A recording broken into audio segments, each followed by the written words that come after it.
Hello everyone and welcome to week number 12 of Ukulele 101. So this is basically going to be a review, Q&A, and wrap up. So we've done all the weeks that that there is to do Ukulele 101. So for those of you who are joining us, for the first time, or if you guys are joining us for from the old 101, this is going to be the wrap up. Thank you so much for checking it out. You guys have been amazing, and it's been a long journey, but today we're just gonna go over all the weeks that we've been through and just kind of talk about and kind of tie up some loose ends. Okay, so this is so far weeks 1 through 5. We did a review on this as well. So we talked about the intro to ukulele. We talked about some basic ear training. We did some strumming patterns. We did right hand techniques and playing with others. So this is the first 5 weeks of our course, and the next 5 weeks are chords. We learn new chords. We learn some rhythm, ear training. We learned how to create new strumming patterns and picking on the ukulele, and we also went over singing and playing. So pretty much after this course, you can take most of the things that we have over on Ukulele Underground and start anything. Okay, so let's see.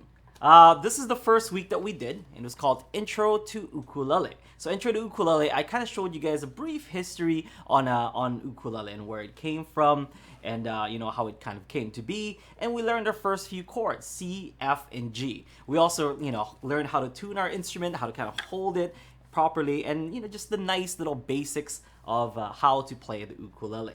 And this time around, we got a little bit more in depth as we kind of go through the years of getting to know the ukulele a little bit better. We have different approaches to how to hold it properly, the proper, how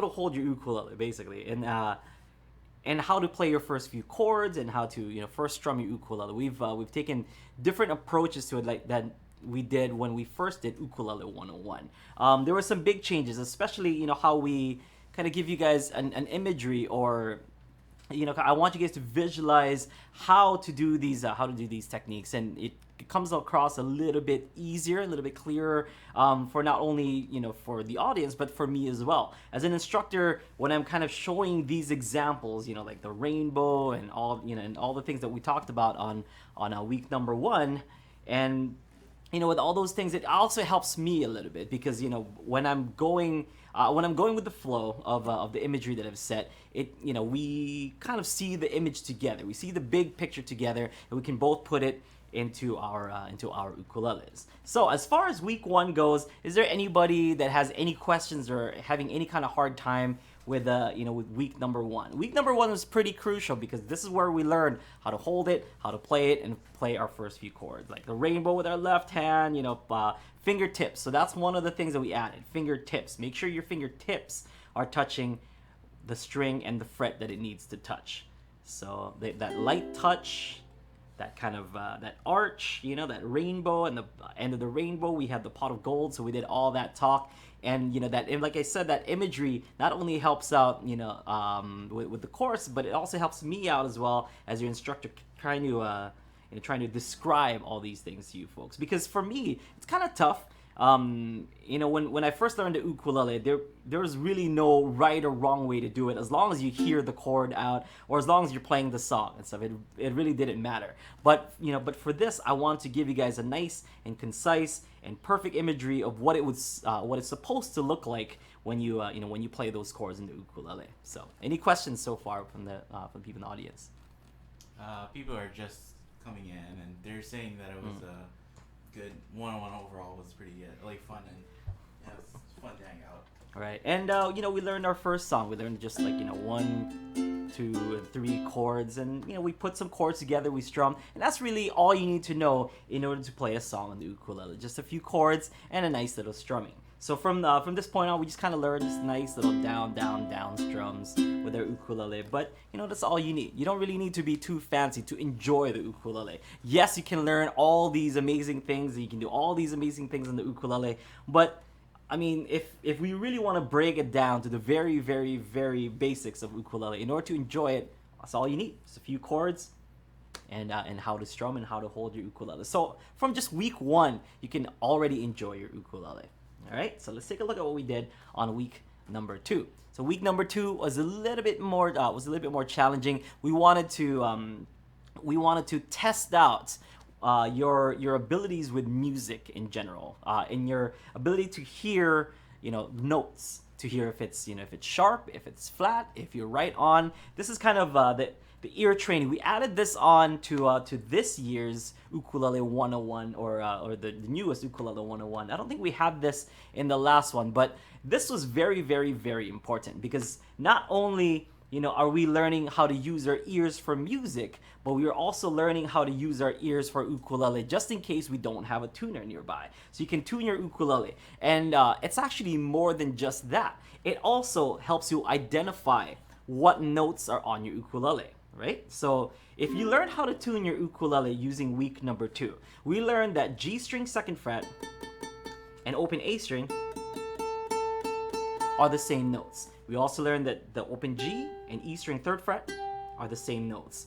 E string 5th fret and open A string, the same notes. Now, when these stick to your head later on, when you're doing solos and when you're doing like picking patterns and whatnot, this is all going to come back to you. That like, well, this is the same note as this, so instead of playing, I can just go,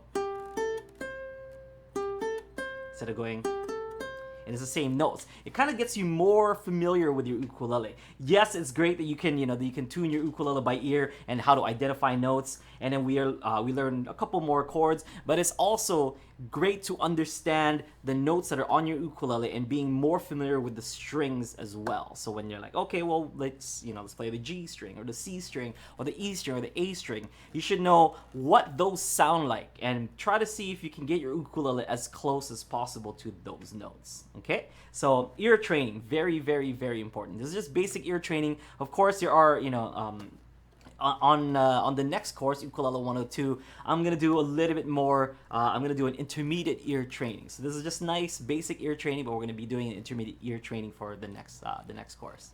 I think ear training and listening, or like that knowing like what notes are being played just by hearing it is like, it's a good skill to start early with your, if you're trying to be a musician. Like, it's a good skill to try and adapt early, and it's a good skill to like just keep building on. Yeah, so it's good to kind of introduce it just in the second week, because we all need to really learn how to tune our ukuleles anyway, and just get familiar with the sound. If you're truly a beginner at the ukulele and you've never picked it up before, if this is the first time you're playing your uke, it might be nice to get to know it. So doing ear training lets you get to know your ukulele a little bit better, okay? So that you enjoy it more in the future.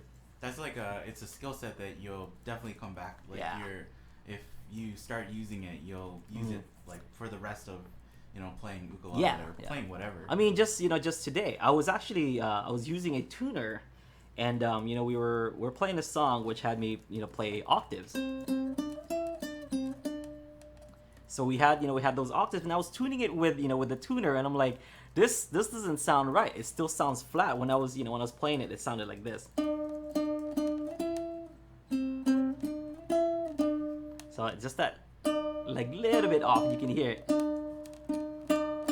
There. You want it to sound like this. So because I've done this tuning thing so much, I'll know when my strings are off tune. And even though I used the tuner, my strings were still off tune, and I'm like, I can't trust this tuner. So when I tuned it by ear, when I used my A string 3rd fret to see if I can tune it with my C, it turned out really, it turned out that it was a little bit sharp, and my tuner just wasn't picking it up. So sometimes, you gotta trust your ear. And getting to know your instrument that much better, it's easier to trust your instincts if you know what that note is supposed to sound like. Okay, so very, very, very important. Week number 2. Any questions? Week number 2. So not a question, but Devin said that along with the ear training, it helped him start knowing the fretboard. Oh, good, great. And that's really that is like kind of that's the point. Yeah, and if you know what notes are around, you don't even need to know the name of the notes necessarily, but you can know like, oh, that's the same thing. Notice this. Yeah. So it's a good starting point. It definitely. Okay, so next up, So week number 3, we got into a little bit more strumming. So you could tune your ukulele at this point, and you can strum up strum a few chords. But we wanted to really early get you guys to get good rhythm, because if you've been following us through through all these weeks of Ukulele 101, you know that we put a huge emphasis on rhythm, because rhythm, if not steady, it's gonna it's all gonna come down. Like, the song's gonna come down. That you're just like a house, okay? You need good, strong foundation for your house in order to build a house on top. If the foundation is no good, that house is gonna come right down. Okay, so knowing really or being really good at rhythm and keeping things steady is going to be the foundation of your ukulele playing. So if that foundation is nice and strong, then your skills are not going to break down like a house. Okay, because you can be really good, you can be you can pick all this stuff, you can bend, you can do like tapping and whatnot, but if your rhythm is terrible, it's not going to be good music. Okay, that's just straight up, that's just honest. If you can be really good, you can have all these skills, you can know all these techniques, but if your rhythm is terrible, it's going to sound terrible. It was either last week or the week before, but somebody asked, what are some beginner problems Yep. that I should avoid? Mhm. And so we kind of talked about that, and like you said the most common beginner problem is rhythm, right? Yeah. Like, Yeah. that's a problem that a lot of people have. So making sure that you know what you're trying to aim for, and like trying to get better at that's always good, I think. And I think, like, even now, I've been playing music for probably like 20 years, like a little less, Okay. and I still have problems with rhythm. It's Yeah. like still something that I think everybody can improve on or try to improve on. And I mean, I don't know if I've ever gotten a here on Ukulele Underground, we take some we take videos called student evaluation. So we take videos from students, and we check out what they need to work on. We'll give them some advice, and we'll help lead them towards the right direction of where they need to be as far as ukulele goes. And I don't think I've ever gotten one that I've never made like at least a small little comments on rhythm. Every single person that has sent me something has always been like, okay, well, it's good, you got this down, you need to work on this and this, and also keep that rhythm steady, because a lot of people can keep a steady rhythm when you're doing just the rhythm parts, but once people start to get into the to the picking patterns of things, that's kind of where maybe it's confidence, like they just lose confidence, and the rhythm, like the wheels of the rhythm wagon starts coming off, and everything just falls apart. So make sure that you have nice, consistent, and good rhythm. And week number 3 is the beginning of all that stuff. We talked about 1 and 2 and 3 and 4 and. So we introduced the counts 1 and 2 and 3 and 4 and keeping everything steady on this kind of beat. All right. So when you think about it, when you think about the numbers 1 and 2 and 3 and 4 and in your head, and try to sync that up with your hands and your ukulele, you'll be in a good place. Okay. Sometimes when I'm unsure of where I am in the song, or how fast the song is going, or what chord or what strum I'm going to be playing, I just kind of stop and listen to the tune, or listen to everybody else who's playing, and just try to count 1 and 2 and 3 and 4 and 1 and 2. So if I get lost, I'm just gonna come in right back on beat 1 and 2 and 3 and 4 and that's when I know I can jump on. And I'll have confidence, because that 1 is always going to be a downbeat. So 1 and 2 and 3 and 4 and 1 and 2 and 3 and 4. Just kind of time it, feel that pulse, feel that rhythm, and when it gets to the beat 1, that's when you can come in again. So very, very, very important to know what quarter notes and eighth notes are, just as a nice building block for your skills in your ukulele. Is that when we started saying "feel the rhythm"? Feel the rhyme. Yeah. It's ukulele time. Oh, Okay. it's too bad we don't have a merch store anymore. We should have made a shirt. Maybe next time.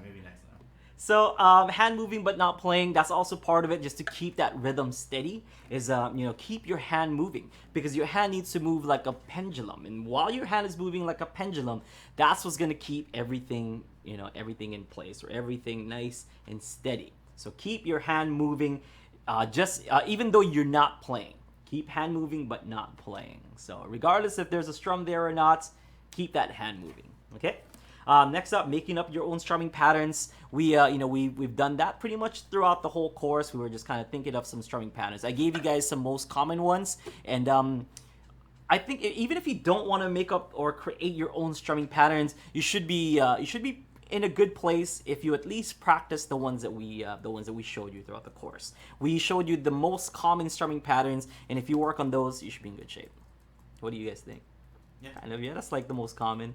Yeah, pretty much. Or it's like, yeah, and even like if you find a song Yeah. that has like a different strumming pattern, like the ones that we showed you in the course, like they'll probably work for as a replacement, you know, for like any other strumming patterns. Yeah. It's not like 100% guarantee, but they'll pretty much Yeah. work. Like and it sets a good basis where like what we wanted to do, right, is like so people can go out and learn songs, and that is pretty much it. Like you learn these strumming patterns, and you should be pretty good with strumming patterns in general with songs.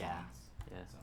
Okay, so making up your own strumming patterns. I think I'm not quite sure if it's in this week or I know it's in the course, but we suggested you folks just kind of listen to some music and just have your ukulele, place your left hand over, and just kind of strum along with the song, so you can get the feel and the rhythm and the pulse of other music as well. Okay, let's move on.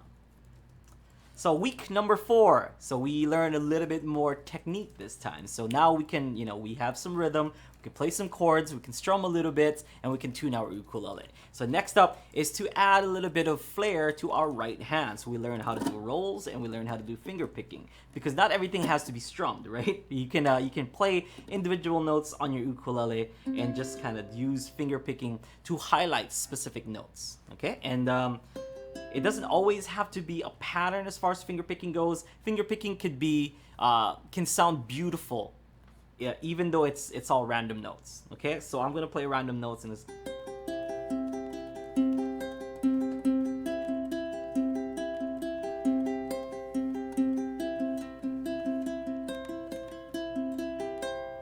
That was all just random. I'm just going like thumb, middle, thumb, middle, thumb, middle, or thumb pointer, thumb pointer, thumb pointer, and just trying to hit some random notes. It sounds beautiful. So as long as as you are in rhythm, once again, that word is gonna come up a lot in this review.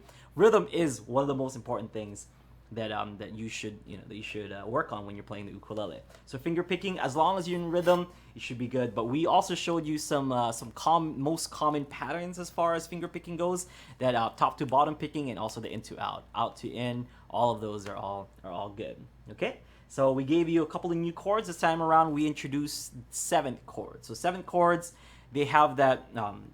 They have the power to bring you back home, is what it is. I wanted to say that like when during week 4, but I completely spaced out and I never got to say it. But 7ths have the power to bring you home. Okay, so this is what I mean by that. When I'm playing C, when I'm playing the key of C, and F, G, C. But notice when I use a G7 instead of that G for that last chord. So if I'm playing C, F, if I play G7, C, that G7 kind of brings it home for me. Because if we play these notes separate, and then we play the next chord, there's that tension. Like this doesn't really stand alone by itself all too well. But when you use this to get to this, it makes that tension worth it so that it brings us home. So C. And listen when you use the G, the regular G. There's no tension on it. But when we use a G7, it really sounds like it wants to go home. And but the G is a standalone kind of chord. And same thing with our C7 and all the 7 chords that has the major letter right behind it. So unless it doesn't really quite work with the minor 7s or the major 7 chords, but if you have just like a single letter and then the 7 on like right after it, it has the ability to bring you back home. Okay, so any questions on right hand techniques? Rolls. A lot of people, have a hard time with rolls, but rolls, just like the imagery in the previous weeks that we've showed you folks, I gave you kind of a nice imagery of a wave, just getting that nice little wave action. Imagine you're a hula dancer and you just wanna. It's all in the fingertips. You wash the fingertips, and it's just all a wave movement with the fingertips. I think you also did the staircase. Oh yeah, stairs. Yeah, you want to do stairs, so that when you do the roll, stairs like this.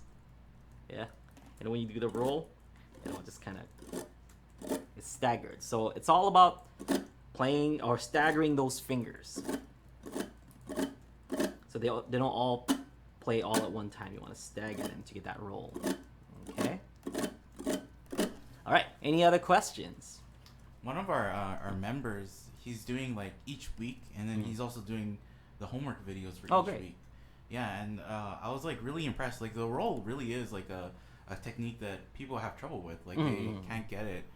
But I think because he's been doing each week, and he did down up, down up, down up, down up, or like just we've been telling him like to do that motion of keep that motion going, because he's been doing that so well. His rolls sound really good, and he incorporated them into regular strumming patterns. He said like, oh, this is I'm doing the rolls, I'm trying it out, and he was doing it like somebody who's probably been playing for a year or so, and he's only just started, so it's like I was really impressed with him. But then I think that if you keep to it, like if you keep that steady, and you don't try to like, I'm gonna do the roll, I'm gonna do the chunk from the beginning, it definitely makes it so it's easier when you do when come you to add it. So I know a lot of people like they want to jump right into it, but it's like it pays off. It takes time to do the basics first. Yeah, everyone's going to be different. Everyone has their own, pace, like their own learning pace. For myself, to be honest with you, I didn't get into all that chunking and doing rolls and stuff until like a year or two into ukulele. I mean, granted, I learned it pretty slow back then because there wasn't really any like YouTube or tutorials, and it's just like techniques that I would I'd hear on the albums or on the radio or live, when they play live, but my beginner eyes and ears couldn't really hear it, and I just kind of stuck to the regular strumming patterns, which is totally fine. And later on, when you want to beef up those strumming patterns, that's when you want to add in these these techniques. I think it is like you said, like there wasn't YouTube back then, right? Or like the internet wasn't a thing yet, for me too. And like when you look at a book teaching you how to play ukulele, before it wasn't like they would go like, oh, this is how you do a chunk, this is how you do a roll, right? Yeah. Like those books before used to be like, oh, this is the chords you play, and this is the lyrics and of the song. Here's the notes and chords. Yeah, basically, that's it, and no strumming pattern. Yeah. And so I think like for us, it did take longer, and it is kind of a thing that should take longer, but like people jump in now, and there's YouTube, and like one of the top videos on YouTube is like how to chunk on the ukulele. So I think that's why like people are just like, oh, that's something I should learn from the beginning. It's like, no, you can take your time, and this isn't a technique you it's need stuff to that you do. add on, like you can still play that song without the chunk, you can still play that song without the roll. All these things are just kind of added on. So it's like and then if you listen to music, it's not like I don't go like, oh, that person is doing a chunk on 2 and then they're doing a roll on 4. I get like the pulse first, which is gonna come up, and then it's like, oh, okay, now I can do these other things I hear. So I think that's important. Next up, week number 5. We talked about playing with others. So, just like how I mentioned back then, there was really no YouTube, no nothing, and no, real way of learning how to play the ukulele other than self-exploration. So, to help that along, to speed up the process of playing, we usually play with other people. Playing with other people, even just simultaneous playing.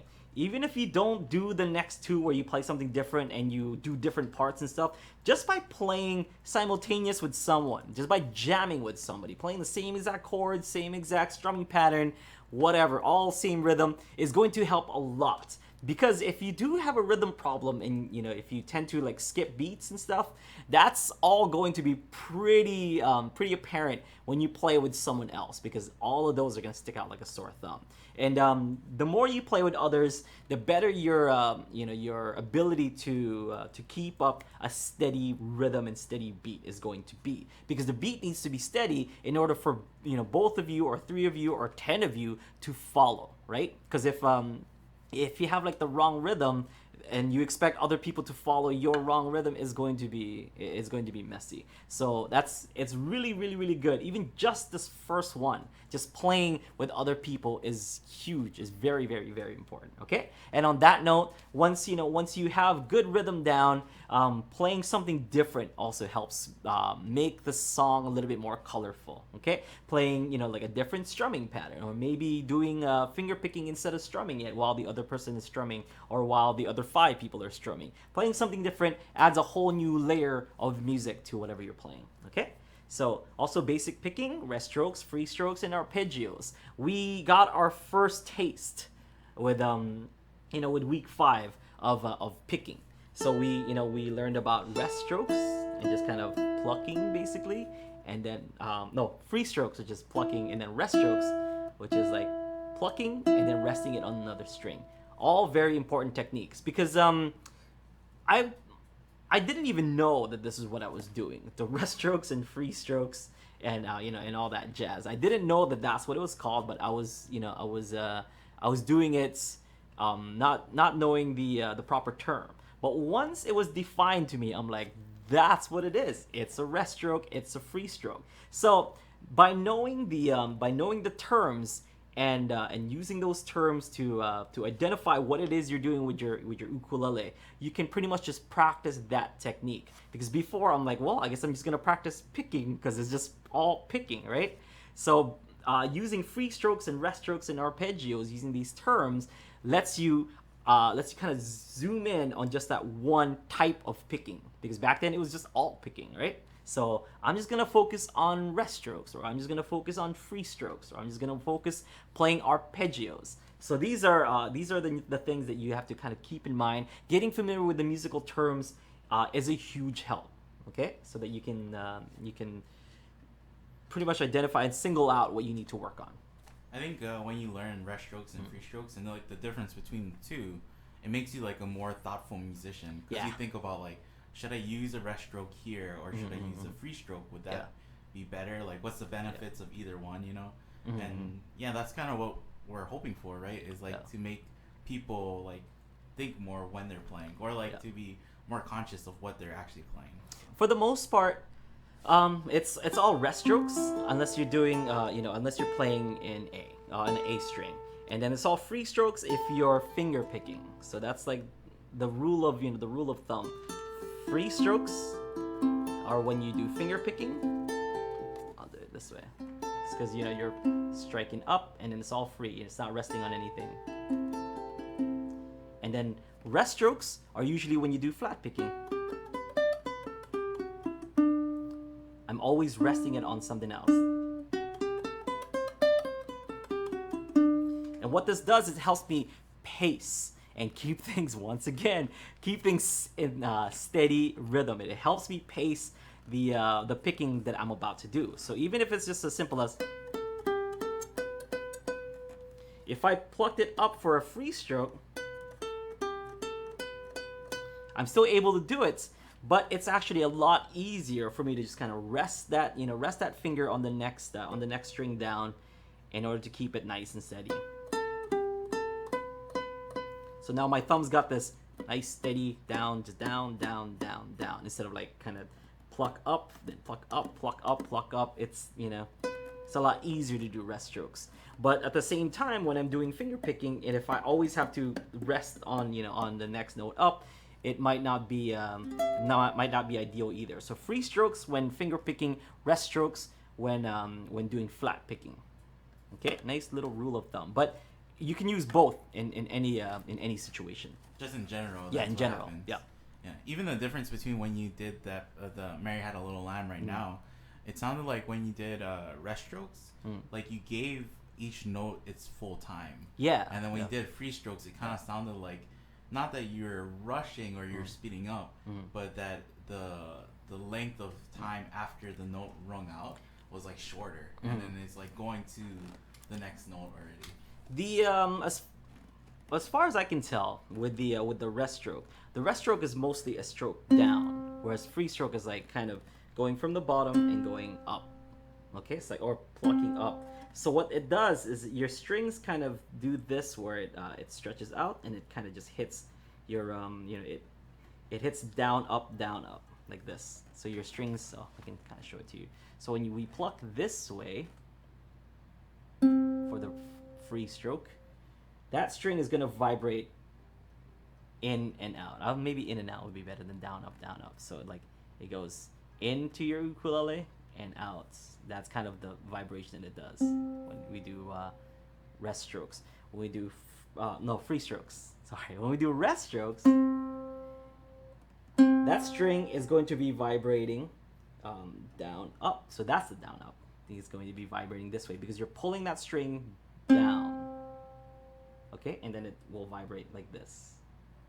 The other one vibrates this way, while rest strokes vibrate like this. Okay, so some things to think about. And it creates that different tone. Yeah. Those yeah, vibrations. Yeah. Okay, next up, any questions? No, so Devin said that the play-alongs work well in absence of friends to play with. And that's like the whole reason why we made the play-alongs. Yeah, right? yeah. So that you guys can have something to practice with. Yeah. So even if for that week, if you don't live close to anybody else who plays ukulele, you can use the play-alongs to practice playing with other people. Yeah. So week number 7 was straight up just a bunch of chords. So now that you know how to do some stuff on the right hand, we wanted to give your left hand more stuff to do. So we worked on the right hand that week. That the following week, or I think week 6 was a review on week 1 through 5. But week 7, we picked it right back up by using our left hand. So we learned more chords, but this time we learned bar chords. So that's another huge problem that I seem to see quite often is people having a hard time holding those bar chords and making sure that those bar chords are are coming out nice and clean. So this is definitely the week to watch if you're having a hard time with bar chords. We kind of showed how to how it feels like using your forearm to kind of pinch it forward like this, or pinch your ukulele forward, and using that pointer finger or whatever finger you want to use, middle finger, usually pointer finger, to bar the chord. And just kind of use that amount of pressure to push the ukulele back. And that should be the right amount of pressure. See, I'm not even supporting it with my thumb, and I'm getting that chord down. I just place my thumb here to keep the ukulele steady. But it's not doing that pinching motion. I'm not pinching the chord. I'm just using the force of my pointer finger enough that I'm just kind of pulling it back like this. So I'm not really pushing as hard as I can. It's just enough so that my ukulele turns nice and steady, okay? Because naturally it wants to move out like this, right? Take my pointer finger, bar in the 3rd fret, and just kind of pull it back. Without the aid of my thumb, I'm still getting a nice and clean bar chord, okay? Use my thumb to put it there just to keep everything steady. And if you feel like it's a lot of work on your pointer finger, then you can delegate that with your thumb and use your thumb a little bit more to kind of push forward so that your pointer finger doesn't have to work too hard. So in some cases, that works for some people. I think you also suggested using your middle finger. Yeah. To add even more. For on top of the pointer, yeah. Yeah. So if your pointer isn't enough pressure by itself, you can add your middle finger weight too. Okay, same thing. E7, like I said, has the ability to bring you back home. So if I played E7 and into the A, that's that tension.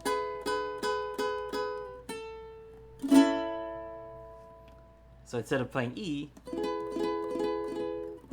whereas the E can kind of stand alone, but the E7 cannot stand alone. It sounds like it wants to lead somewhere, and what it's doing, it's leading us home back to the next chord. Okay, so any questions on that? That was pretty straightforward. So Devin said that he needs to pinch, yeah, or else it's a dull sound.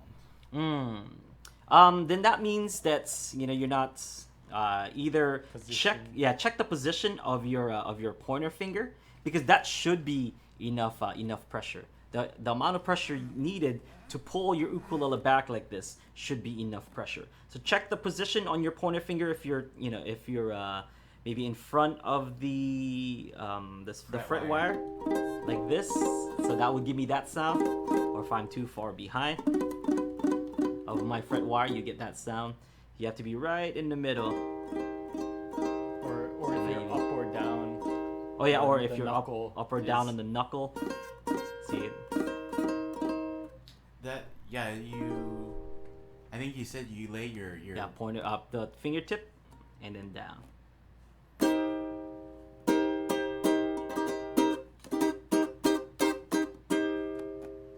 Just make sure that main knuckle is not on the fretboard at all. So I'm using that main knuckle to kind of to guide it so that it goes around like this. My main knuckle's right here. But it's not on the fretboard. No, it's not on the fretboard. It's right underneath. So I kind of see that sound. That's my knuckle hitting the bottom of the fretboard, and then it curls around. So see my knuckle. Let's see it from this angle. See how it's not on top of the fretboard? There it is. No support from the back. Still getting a nice sound. Yeah. Devin said, it seems that I need to tuck the uke too hard without the pinch. And he says that the knuckle is better for him. So. Okay. Yeah, and a lot of people too, they use... I don't know. It's like a bad habit of people using the side of their fingers like this. Because if you use the side of your fingers like this, it's hard to kind of follow up that bar chord with anything. I guess if you're just playing bar chord and you're using the side of your fingers so that it doesn't roll on your knuckles, that also helps, but it doesn't let you kind of follow up that chord. And then using using your right arm to push out the neck of the ukulele. You're not actually doing a lot. You're not really pinching hard. It's just you're keeping the ukulele in place is all it is, Yeah, and I think it's more if you feel like you have to do both sides equally hard. It's more of a balance thing, and it's finding you really do want to find just the right amount where you're making sure the notes are coming out clean. And then any more than that, you're overdoing it, right? You're putting too much stress, and that could cause either hand fatigue or other problems, making it harder for you to play. So that is just something to think about. Okay. Any other questions? Yeah, straightforward. Other than the bar chords, the more chords option is just to expand your repertoire on chords. But the most part that you should focus on, the part that you should focus on the most, is the bar chords. Okay, so if you're having a hard time playing bar chords, watch this week. Okay, next up, week number 8, more ear training. So this time, rhythm training. So this is the one where we listen to to some songs, and we kind of learn how to create strumming patterns based on the rhythm of the song. And we also learn the chunks. So we talked about that earlier, doing some technique with your right hand. Get that regular rhythm of down, up, down, up, down, up first, and then add all these techniques to it. But it doesn't hurt to kind of dabble into it early. So try the chunk, but just try to practice it for now. Incorporate it later on once you kind of get the hang of doing a chunk. Okay, so the chunk we talked about just kind of using that same kind of staircase position with our fingers, and when you twist your wrist, you're gonna stop it with the side of the thumb like this. Okay, I know I get emails all the time about I thought it was this part of your palm stopping the strings. No, it's a big no.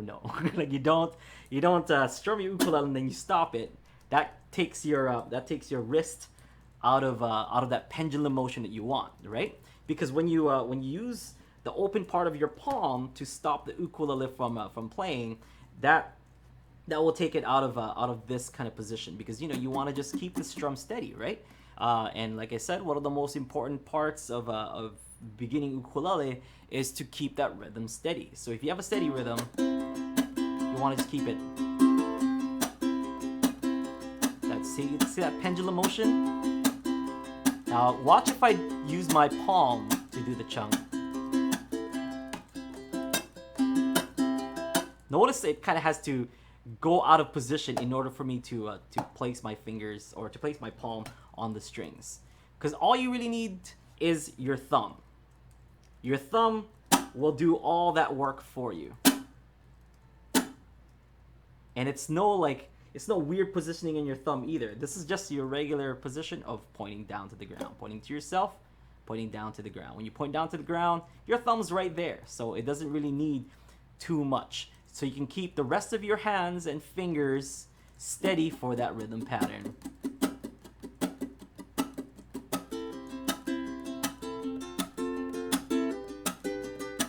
So if you've ever joined us on any of the Aloha Friday jams or anything like that, then you kind of see how we just jam, on the regular. So we're not thinking about, are we, do I have good positioning, or do we have good, what is the word I'm looking for here? The kind of like tennis, you're a form. If you have good form, or if you're doing things correctly, that's kind of the point. Friday, Aloha Friday live jams, we just kind of we just jam and just kick back and relax, not really think about form. But at the same time, if you watch my right hand, or if you watch us kind of playing, it's nice. It's always nice and steady. Even if we're doing that drop, this is nice and continuous pendulum-like strum. Okay, so that's. If you guys are going to take anything away from it, that's how you do the chunk. Never, ever use open palm. A lot of people teach it that way, and whenever I see it and I hear the slight hesitation of rhythm, with the... So they'll do that chunk, right? And then I'll hear it, and I'm like, you just slow it down just half, just a hair, and it throws off the entire song. So make sure, use proper chunk form. I think it's a lot of people do that, the open palm chunk, because they say oh, it's easier for me to do it, or I can get that chunk. I can't get the chunk sound with just my thumb. I need to mute all the strings with my palm. But it's that even though it's easier, and even though it might sound better to you, I gotta answer for that, because the chunk sound is coming from these fingers. It is not coming from your thumb. It is not coming from your palm. Because if I go like this, it's not going to make any kind of sound. Or if I'm just doing this with my thumb, it's not going to make the sound. But if I follow that up with this, that's what's creating the sound. What's creating the sound is your fingers, not the thumb, not the palm, but your fingers. So if your fingers are in a nice position, stopping it with your thumb is all you need. You don't have to stop it with anything more. Anything more would be overkill, is what I'm trying to say. So all you need to do is stop it with your thumb. The sound comes from your fingers. Okay, that's as best as I can put it.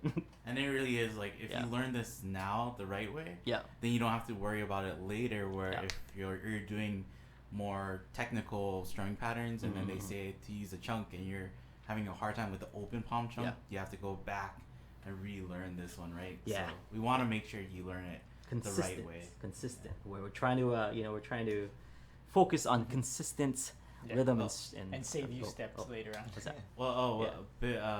Somebody else, somebody on the site, they said they were getting confused because they said what's an up chunk, and no such thing. They were getting confused with an up then a chunk. But then that is something where it's you never do a chunk on the up, because the sound is coming from those fingers hitting the down strum, and then followed up by the thumb. Yeah.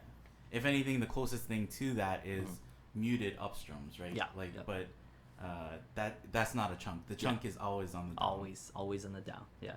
I mean, I guess you could create a chunk-like sound. You could just mute the strings and then strum up. Kind of like. But if we do that, we would. Yeah. For our lessons, we would point out oh, that's a muted up strum. Yeah, it would just be too confusing. Yeah, and then whenever we talk about the chunk in our lessons, we're talking about down strum and that chunk specifically. Yeah. Okay. All right. So next up, we have creating strumming patterns. So we talked about 4/4 time and 3/4 time and the difference in feel between the two. We also talked about how to create strumming patterns, how to add chunks, rolls, how to take out some strumming patterns in order to create new and interesting strumming patterns. So, a simple down, down, up, down, up strum can turn into down, roll, up, down, roll, up, down, roll, up. And all we did was just add a roll in there. So creating our own little strumming patterns. We also, if you guys haven't noticed, we also took out some strumming patterns. So that first part of down, down, up, we actually took out the up strum because it's supposed to be down, up, down, up, down, up. So we skipped the first up and we just did two downs. Down, down, up. And from there we skip that down and do another up, down, up. So down, down, up, down, up. But the hand is still moving, even though it's not playing. The hand is still moving. Got a nice little pendulum-like movement with our right hand. That's what's going to keep things steady.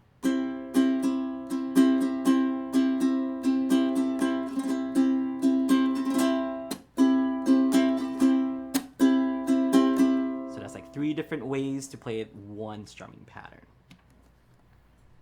And then for 3/4 time, it's you went over how it feels like a waltz. So 1 2 3, 1 2 3, 1 2 3. Because we're so exposed to 4/4 music. A lot of times, some people can't feel like the 3/4 music, and it's including myself. I'm guilty of that.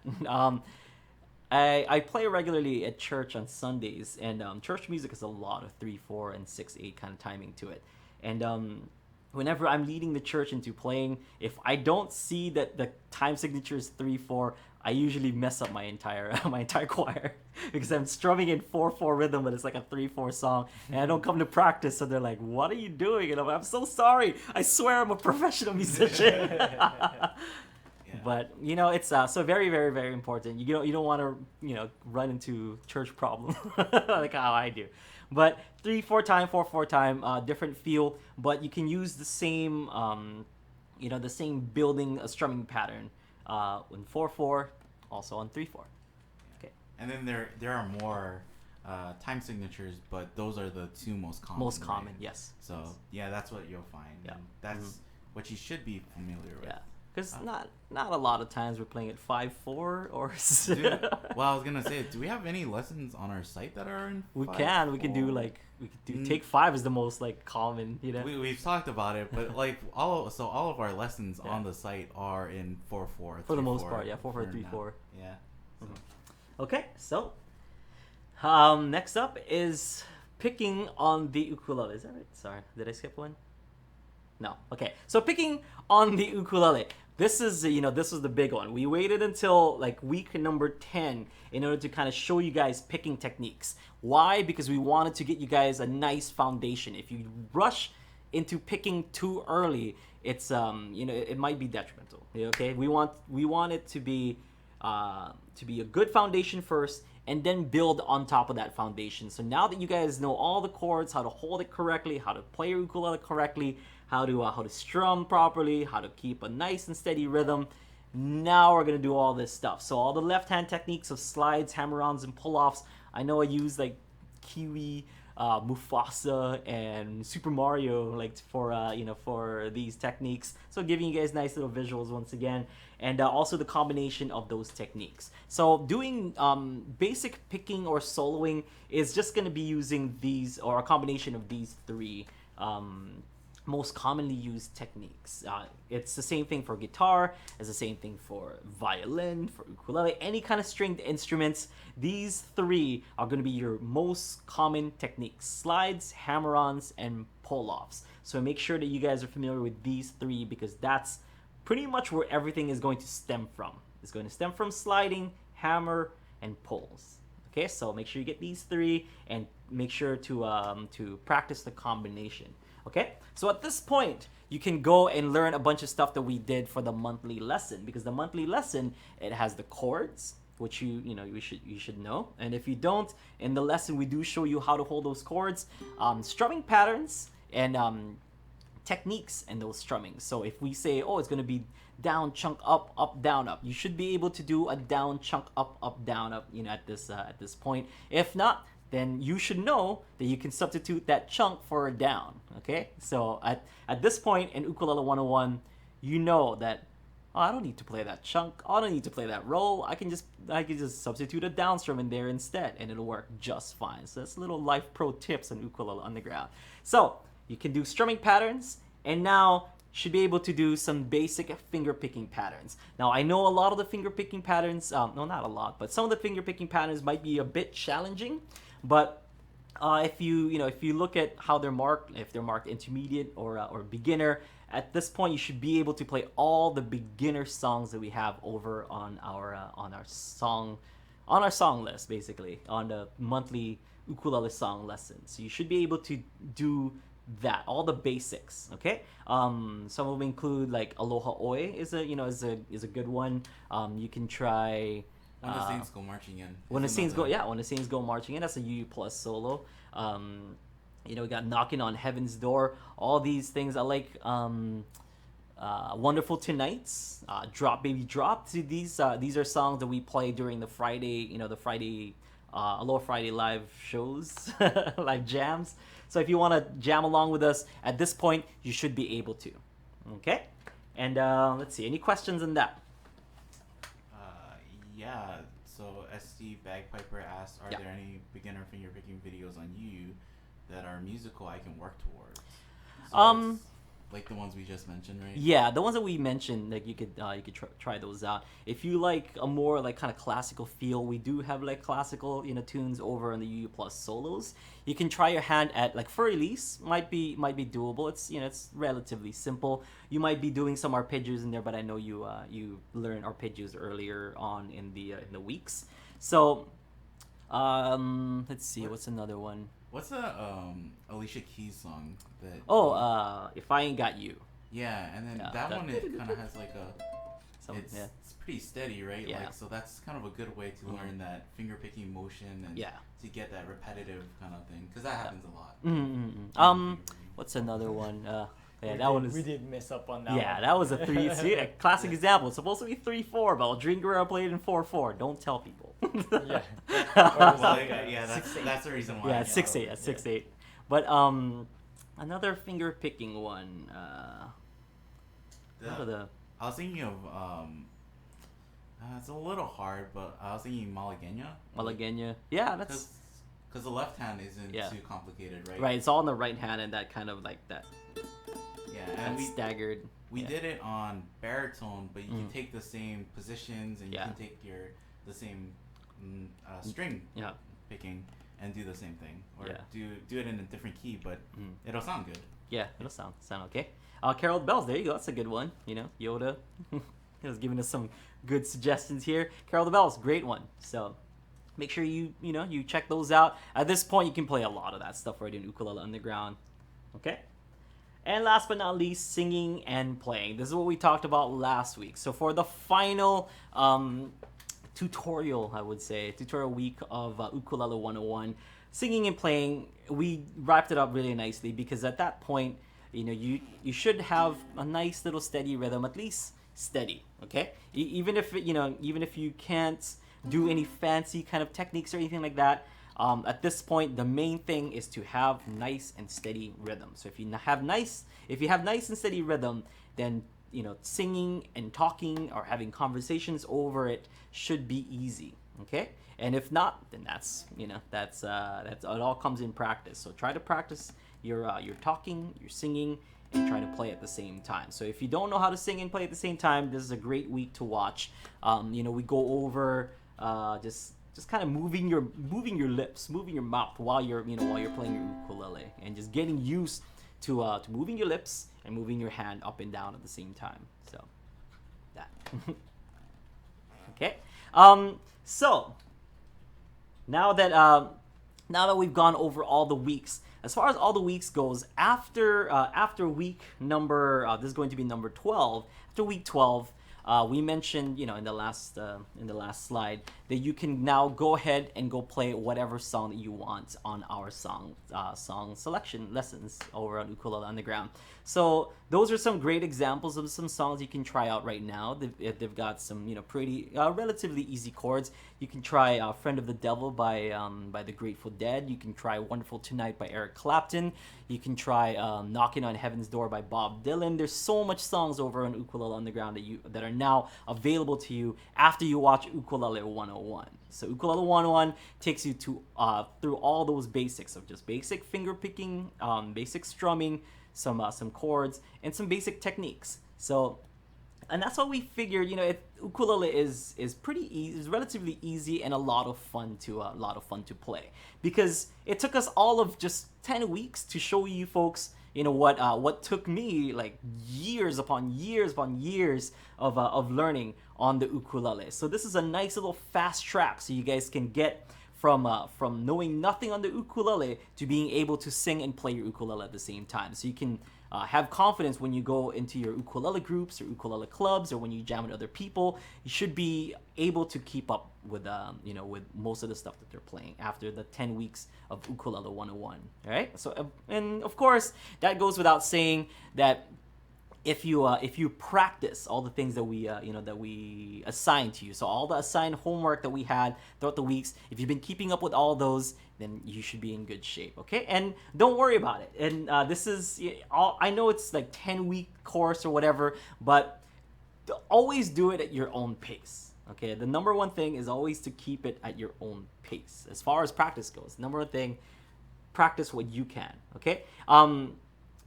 Some people might get it a lot faster, some people might not, but that's why we have practice. And on Thursday live lesson, I talked about making sure that you get the best out of your practice sessions, making sure that even if you just have 30 minutes to practice, delegating those 30 minutes into the important chunks are going to be what's going to make a difference of if you're going to be a good player or an okay player later on in life.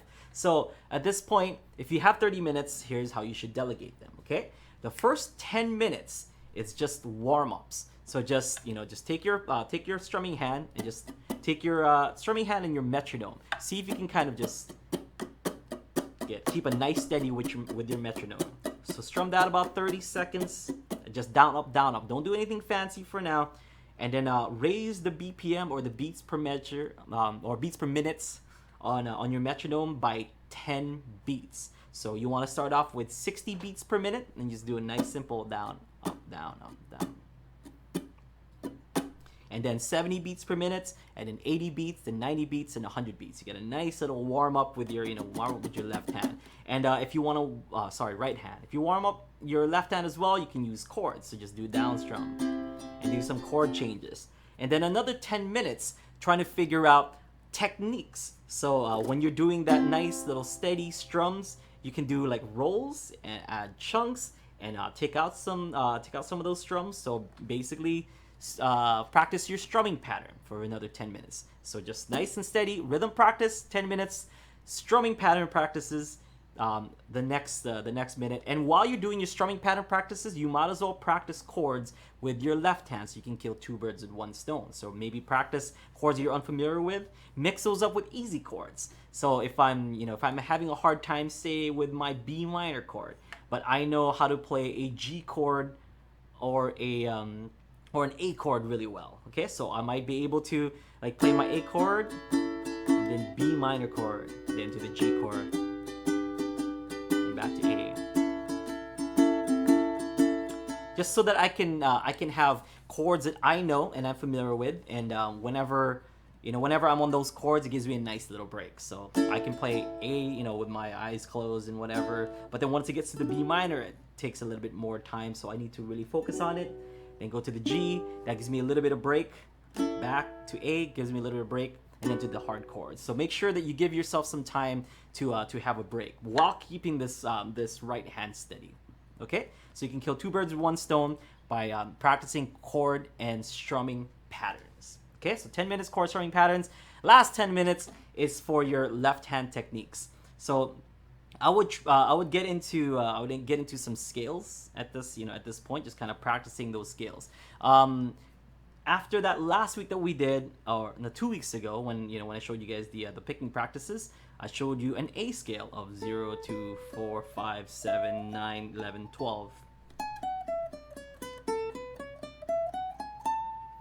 So practice, practice your scales using those techniques, those left-hand techniques, hammer-ons, pull-offs, slides, or if you don't want to do scales, if you think scales are boring, then pick a song off of this off of our song list and see if you can learn a picking pattern. So take 10 minutes, but that's it. Okay, you can maybe do 40 or 45 minutes, but I wouldn't practice for over an hour.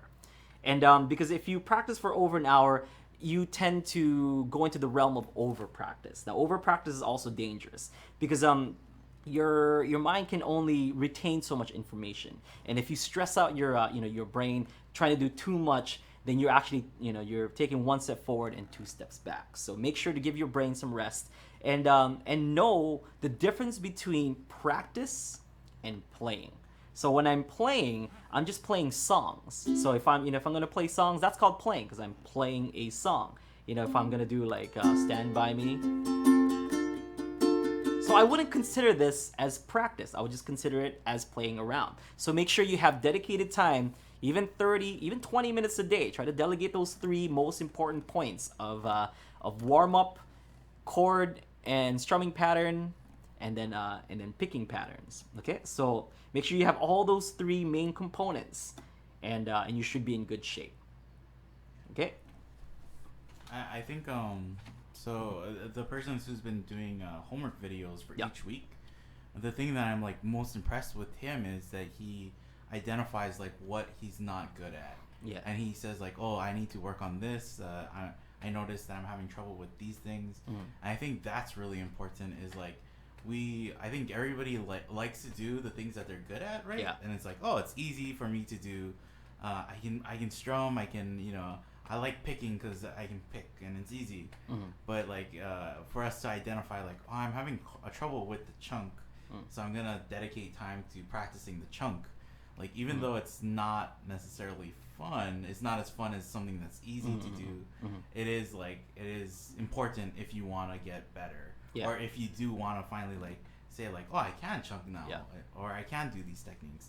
It's definitely important to identify what you're not good at, or like what is kind of like causing you trouble, or your I mean, it's practice is very, very, very important because with with anything, if you want to get good at any kind of skill in life in general, like you have to practice it.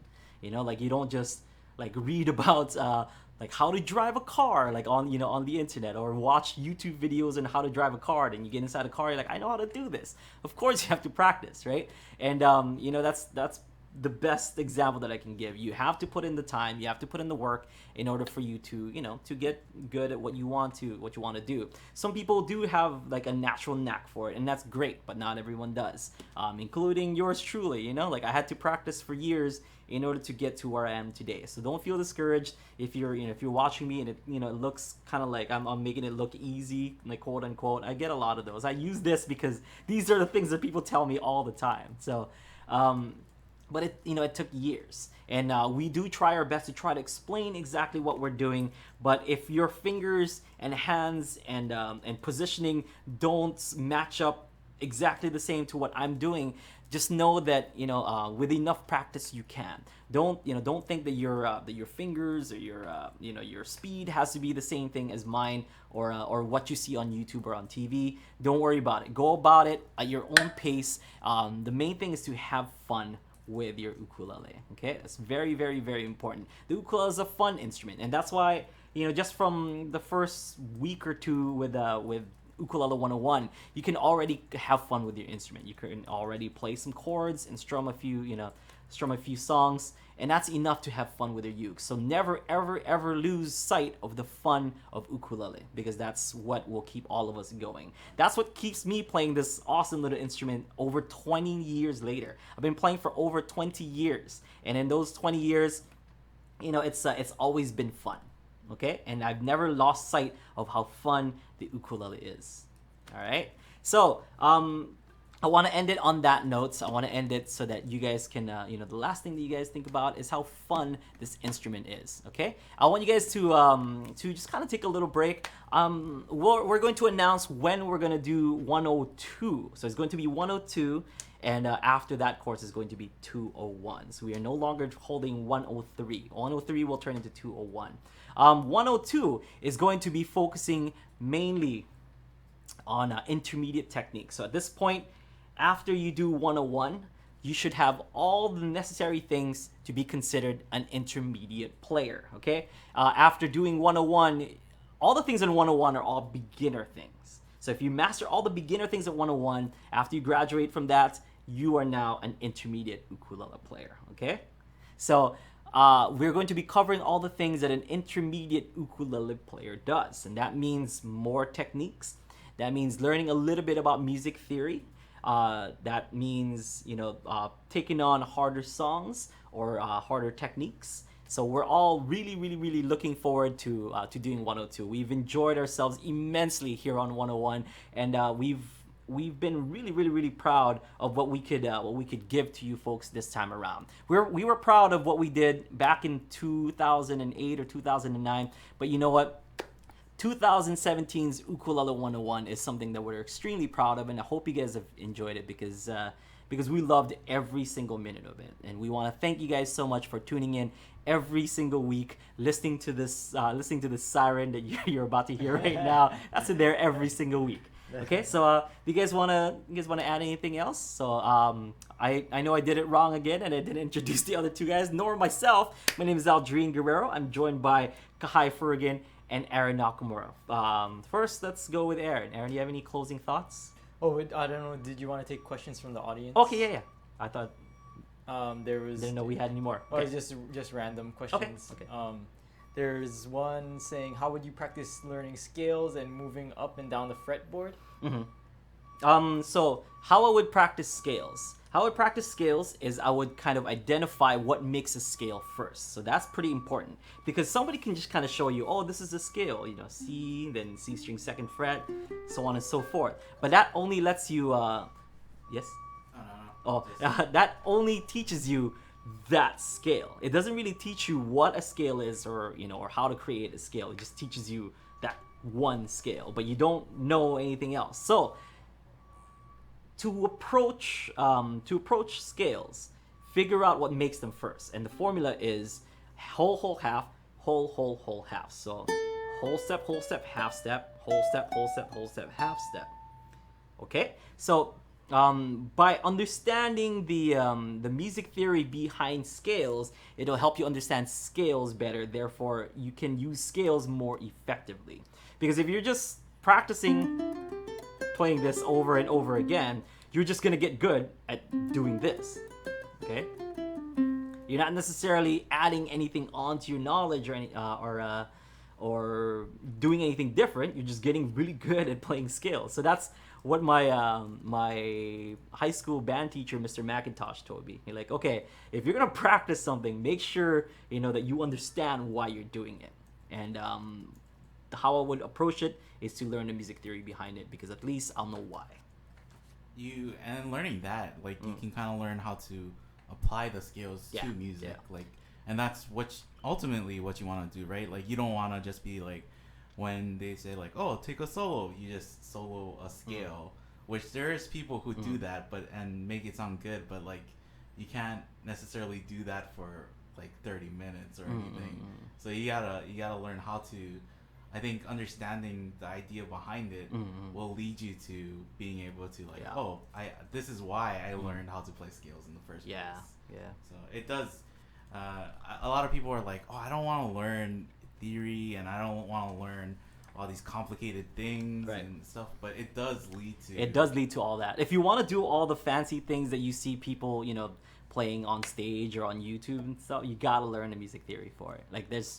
You could just learn by tabs maybe, but you don't really know how to how they do that. You're just copying what someone's done. So in order for you to understand why you're doing these things, definitely music theory. And we do offer music theory over on Ukulele Underground. So sign up for UU Plus. Take some music theory courses, and you'll get those scales and then down. also how to like create your own solos, like Yeah, the theory will help you there, Yeah. and then we also have courses on how to improvise and how to make up your own solos. There was another This is one. an extra long episode, so I brought my own water. Yeah. Well, we're instead of doing like going off air to do live lesson, we're just Yeah, we're just gonna continue on, and it's going to be a continuation for live lesson Thursdays. But that's why I wanted to just kind of end the 101, and then we can move on to the questions. Well, like we can. Yeah, let's take the questions first. Yeah. Oh, these are from YouTube. Okay. Also, there was one by Daniel said he's having issues practicing like chord inversions. Okay. Like different. I don't know if it's maybe remembering or switching from, or I'm not too sure. As far as chord inversions goes, how I would practice it would be to take a 2 or 3 chord progression. For example, if I have say C, F, G, pretty simple, basic, straightforward. F and G, maybe 2 times. If I have that same chord pattern and strumming pattern, and then I'm gonna move it up to the next inversion.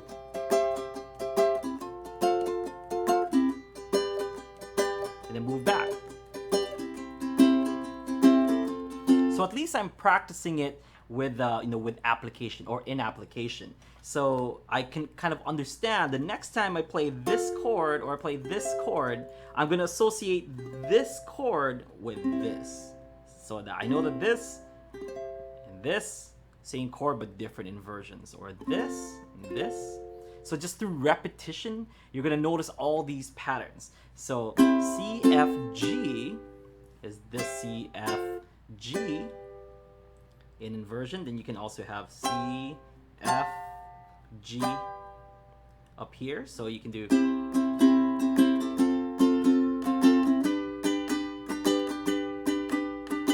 next inversion,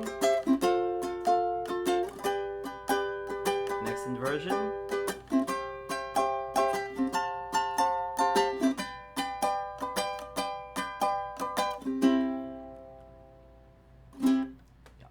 It'll help you keep on your toes because you have to keep that rhythm steady, yeah, with the right hand, and then moving on to the next inversion, so it keeps you on your toes. Like, where is it? Because it's coming up right now.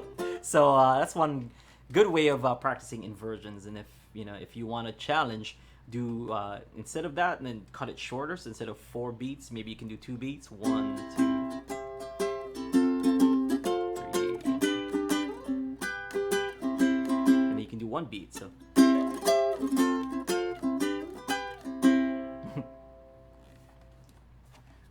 That was Daniel, right? Asked you that question, Aaron. Yeah, I'm not too sure what he said. He said that it was. If he's having trouble like finding inversions, then he should definitely check out the music theory class, right? Yeah, Because that's all of that is like learning about how chords are made and where to find different chords and stuff. Yeah. So 102 is going to be applied music theory almost, because it's like I'm not necessarily going to be teaching you guys the theory behind it, but I'm going to show you something, and I'm going to show you why we do it. Yeah. So just as a heads up for those of you who want to watch 102 already, it's going to be challenging. 101 was pretty challenging, I think, for beginners, but it really kind of pushed beginners to get better fast. Do you got more questions from YouTube, Aaron? There's one that it was, what exercises do you have to do with your hands before you start playing the ukulele?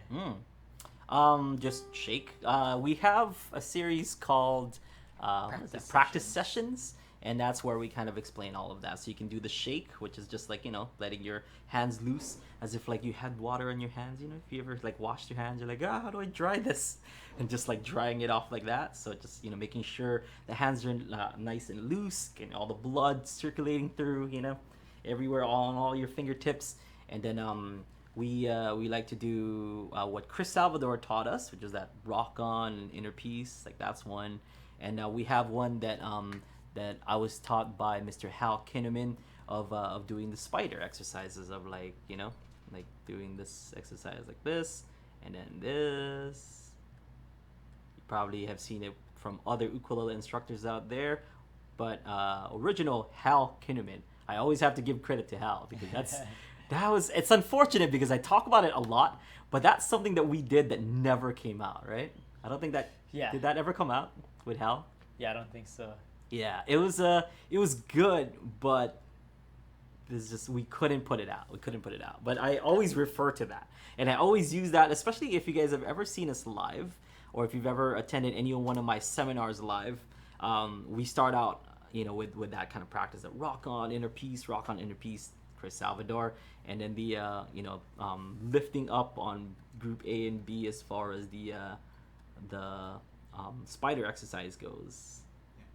So that's just too bad, because we should get him in and redo some stuff because I would love to have that. Hal is like primarily a slack key guitarist here on Kauai. Guitarist and teacher, and he does some great work.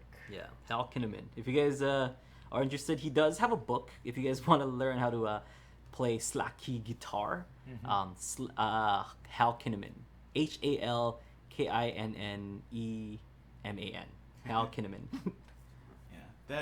So Chris actually has a class on you can watch U that. Plus where he does do that stuff.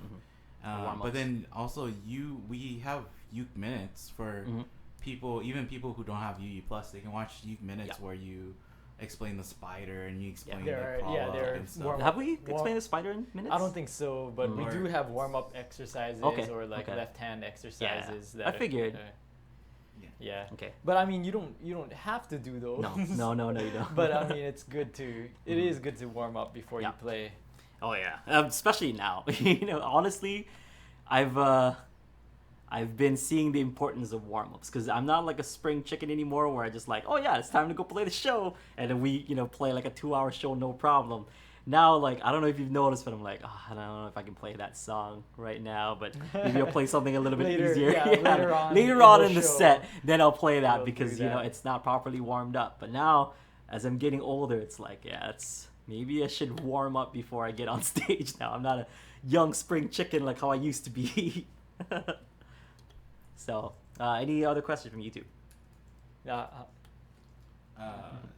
On our chat, Devin was saying that he's having trouble knowing when to come into a song, and he's been trying with like Brown Eyed Girl and with singing and playing, but I guess he's having trouble just like kind of figuring out when to jump in. That's once again the word of the day here is rhythm. It's all in that steady rhythm, and I know it's just easy for me to say that, but here's how let's use Brown Eyed Girl as an example.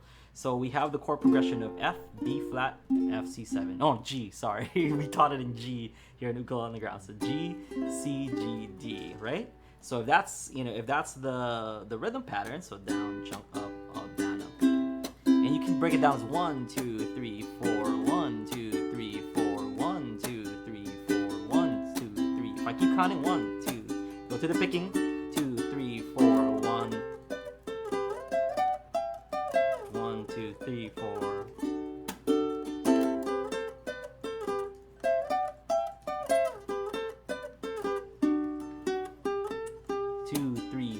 So when I do the picking, I'll try to figure out when the picking ends. So usually the picking ends on beat 1. Now because it ends on beat 1, the strumming pattern is down, chunk, up, down, up, right? Beat 1 is already occupied by my E string 3rd fret. That means the next beat available is going to be a chunk, because down, chunk, up, down, up is 1, 2, 3, 4. So beat 2 is going to be the chunk. So here it is, the ending of that picking pattern. Where did we go?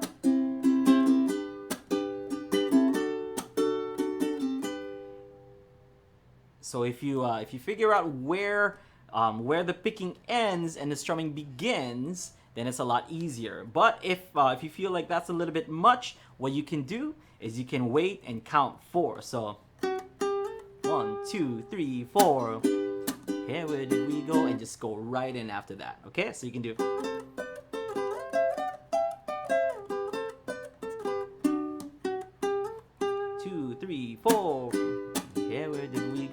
go straight from there. Okay, so you can do it.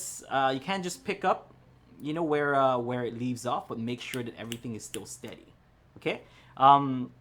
Or you can just pick it up again the next measure, because if you're just playing by yourself, it's a little bit hard to come in after the picking, because you're doing the picking and the strumming at the same time.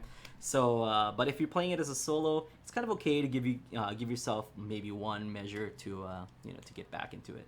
I think Devin meant just like coming into the song in general, like just with anything, like just beginning to starting a song. If Just- you want to or just start a song, just then trying to play along, right? Like Yeah. anytime. So as far as that goes, I usually just do like a count off. I mean, if you guys watch that, I'm gonna go back to referencing Aloha Fridays again. If you watch Aloha Fridays, we're always like 1, 2, 1, 2, ready, go.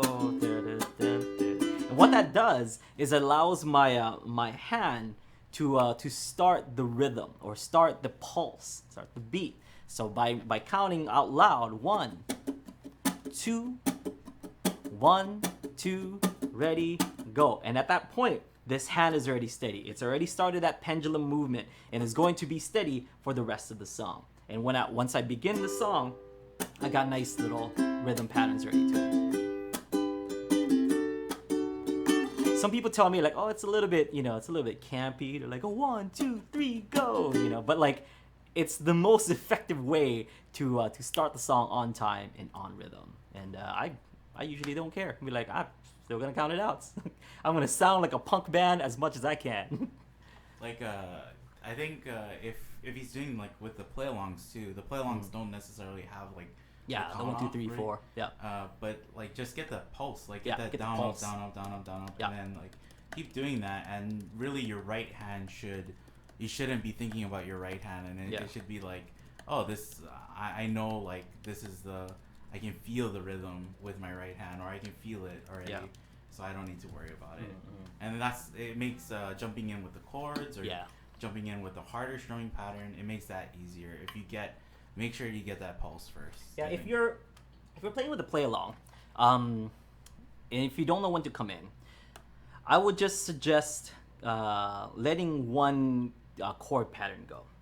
So, for example, same thing, Brown Eyed Girl, chord pattern is G, C, G, D, right? I would just come in on G after D. So maybe it goes da da bum ba dum. I'll just wait until this moment right here.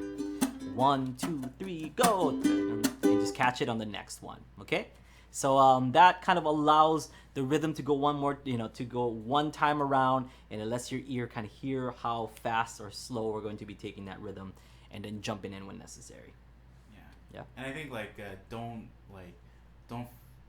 or like really like either strum with like just that with your hand across like all the strings, not making a chord, or like start tapping your foot and make sure you have that pulse. Don't just start from like being still and going like, I'm gonna jump in now. I'm gonna jump in now, because like start the pulse already. It's almost like a car engine, right? You want to like start up the car and have it be going. You don't want to just go like, I'm gonna go 0 to 60 now, right? Like, it makes it easier if you have the car warmed up, or if you're warmed up and you kind of have that pulse going.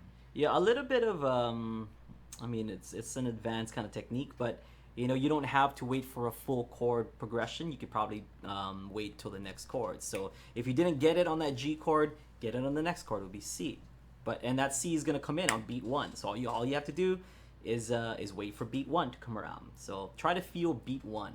Pretty important. 1, 2, 3, 4.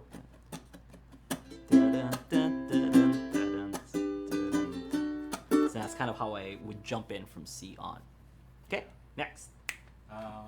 This is from SD Bagpiper. Okay. And I thought it was a pretty good question. How long do you think it would take someone to be proficient at the 101 course? That's a tricky. Is it 6 months to a year? It's a tricky question. I mean, we mentioned this earlier, that it really just depends on the person. Everyone has their own pace. Everyone has their own their own pace. Basically, everyone works at their own pace. Everyone can learns differently is what I was gonna say. Everyone learns differently. Some people might get it fast. Some people might get it slow. Some people might get some things fast and some other things slow, and in the reverse. So it's really hard to say. 6 months to a year. I've had like kids that I was teaching privately that would get all these basics down in like a matter of like weeks. This is the 12-week course. 12 weeks. That's 3 months, right? About 3 months. Yeah. And that's not too bad. 3 months, I would say, it would be the fastest. If you really did the course like how it's supposed to, like watch that week and then keep watching it over and over and work on those techniques and talking points and whatever on your ukulele. Then within that week you should be able to master all that stuff. Then the next week master all the new stuff that you learned that next week, and then the week after and the week after and the week after. So we kind of paced it so that it's kind of like that. But some people might do it fast. They might just breeze right through all 10 lessons in 10 days or even less. But some people might not want to watch the next one until 2 or 3 weeks later. So that will extend the the expectations of when somebody will be proficient with it. Roughly, I would say safely 3 months and up. Yeah. So 3 months would be that original 12 weeks for the course, and then yeah. Well, I was just gonna say, I think it's important to know too that you can always come back to these videos, or you can always come back and rewatch things and retry things, because I mean, we still get like people commenting, like coming back and saying like, oh, I did all the 101, but I did it again because it's so good, or like I really wanted to relearn these things. And I think like we've even had like guitarists say like, oh, I've played for 30 years and I watched 101 and I still learn something new because it's like with the ukulele. So there always is like something that you might not catch on the first time, or you just after you play some more, you might be able to better apply it or better understand it. So it's once you do it, don't just write it off as like, oh, I finished. I don't ever have to come back here again. Yeah, I learned it already. I watched it. It's on my already watched list. Where is my degree? I don't need to go back to that. Yeah, so it's tough. I mean, I would say anyway 3 months and up. Some people might do it faster, but the average, I think, three and up. 3 months and up. Yeah, it's also I mean, watch it and then go and learn a bunch of songs, and then go and back then to now it. That now that you learn more songs and and are able to hear different things, because that's kind of what it is. Like learning an instrument allows you to hear more things in songs that you maybe like the first time that you heard a song before you played an instrument, you didn't even notice. So I think it's like it's part of your growth as a musician, and also as a listener and appreciator of music.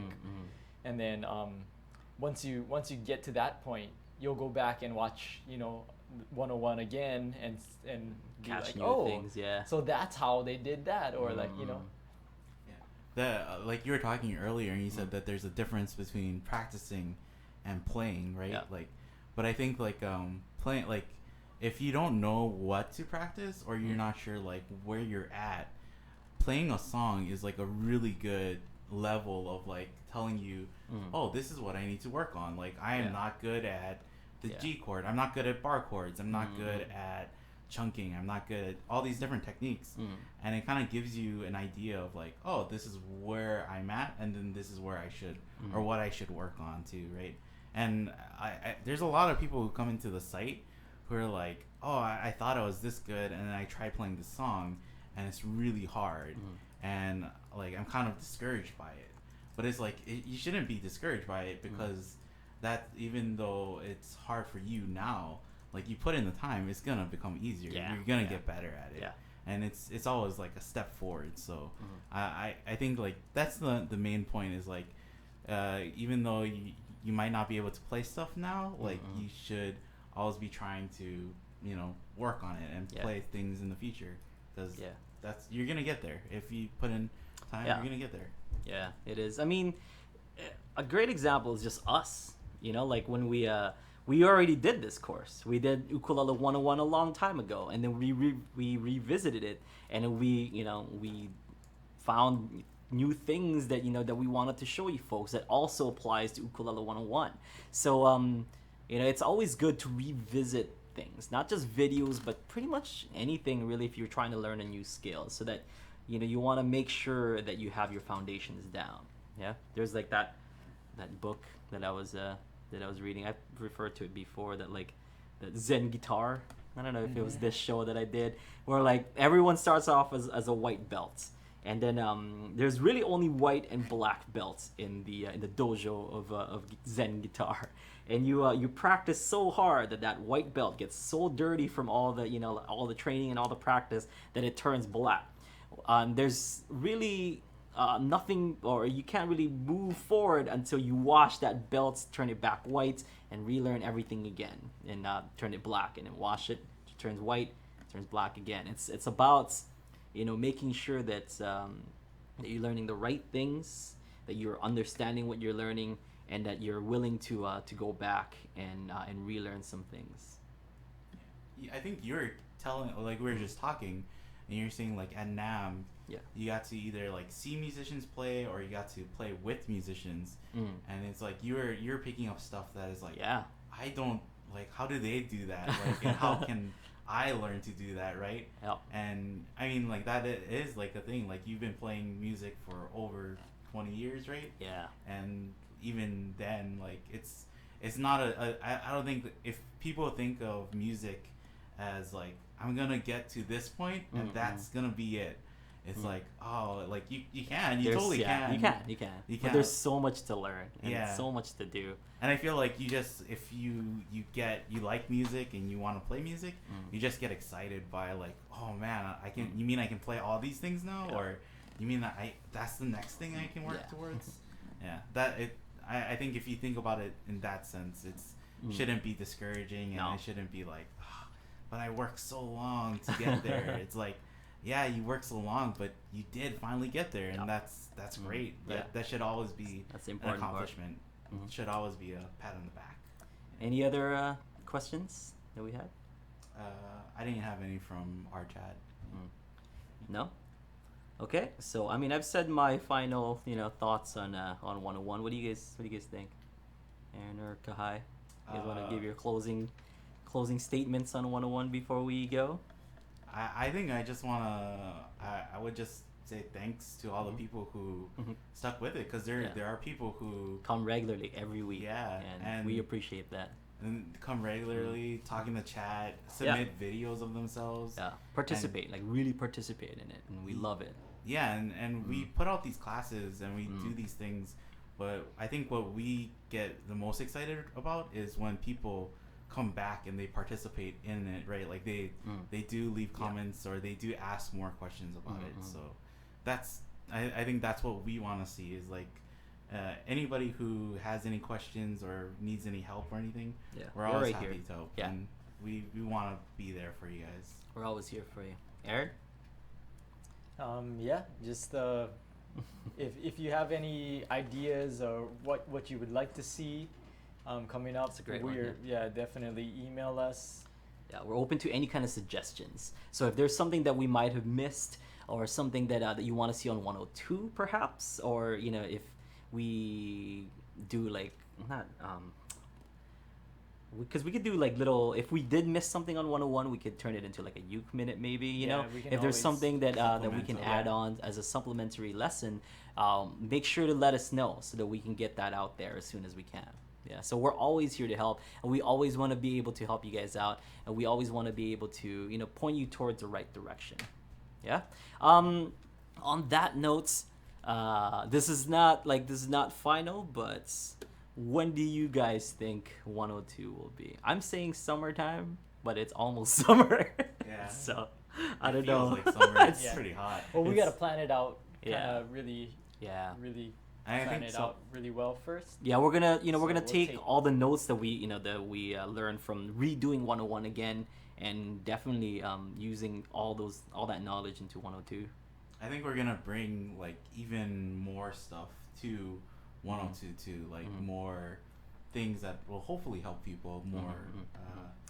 The one difference that I've been doing is because the 101 was mostly beginner. I didn't really want to do like, oh, here's like exercises. I've actually been trying to write like exercises that they can they can do. I know it's gonna be more work for Kahai here because he's gonna have to like to make those. I mean, we can always add them on. To 101. Yeah. So no, well for 102 material. because it's mostly like a lot of the like intermediate stuff, and I want them to to really like focus on what they just learned by by applying it to those exercises that I've been coming up with.